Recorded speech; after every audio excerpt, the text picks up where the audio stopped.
Let me ask you about an issue that you raised. President Trump's tariffs obviously have been a big theme of this second administration.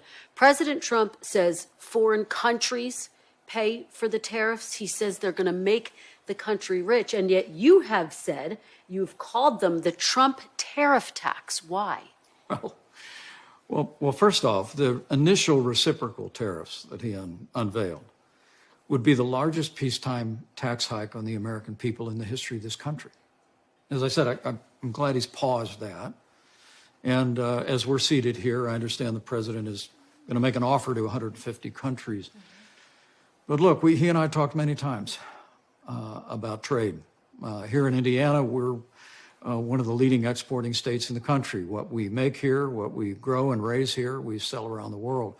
I've always believed that trade means jobs, but I came to respect President Trump's willingness to use the threat of tariffs to negotiate, as we did with the new trade deal with Canada and Mexico. We renegotiated South Korea. We were well down the road of a trade agreement with Japan, with the UK, with the EU during our time. But there's no question in this administration that he is surrounded, it appears to me, with people that nurture his more protectionist instincts. And as the president has said to me many times, he has a sense that other countries pay tariffs. When the reality is, when Americans buy goods overseas, the company that imports those goods in this country pays the tariff, and more often than not, passes that along in higher prices to consumers. And I worry about inflation. We just heard Walmart made the announcement that they'll be raising prices in the wake of these tariffs.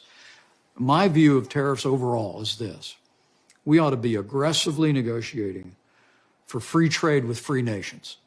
We ought to use the threat of leverage to bring down trade barriers and subsidies. Well, to that point, let me ask you about the tariffs from the first term. They added some $80 billion in higher prices for Americans, increased prices on things like tires and washing machines. Why didn't you say they're a tax during the first administration? Well, I probably did in the hallways, but the president gets to make the decision. You told President Trump that directly?